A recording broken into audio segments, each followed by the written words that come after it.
Umakyat na po sa 13 at posible pang madagdagan ang mga atletang Pinoy na sasabak sa 2024 Paris Olympics. At bilang paghahanda, papasok po sila sa isang training camp sa France. At yan po ang tinutukan ni JP Soriano.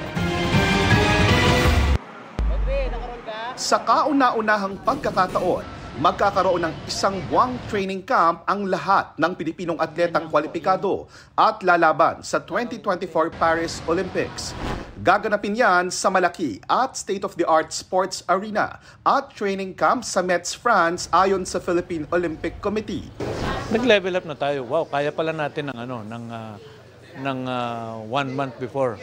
Nandun na tayo sa ground for the training. So, adapting all the weather, the food, lahat, pagtulog, lahat, etc. No? So, pabor sa atin.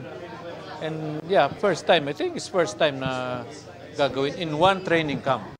Ayon sa POC, nasa 65 euros o halos 4,000 piso kada araw ang kada atleta. Ang bayad kada araw kasama na ang paggamit sa pasilidad, pagkain at transportasyon. Malaking bahagi raw nito subsidized o binayaran na sa tulong ng gobyerno ng lungsod ng Metz. Ayon sa Philippine Olympic Committee, sa ngayon, may 13 atleta na ang Pilipinas na technically pasok na sa Olympics. 10 sa kanila dumaan sa Olympic qualification, 3 ay lalaban din sa qualifying. Pero ano pa man ay otomatiko na silang pasok dahil sa tinatawag na universality.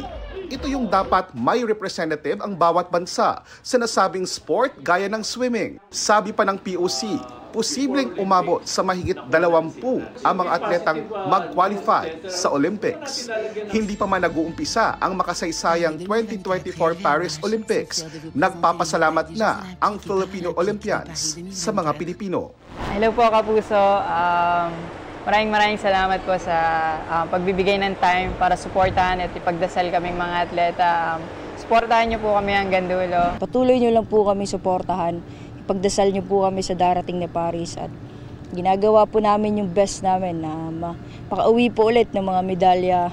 Kahit anong kulay po ng medalya, basta ipagkaloob po ni Lord yun.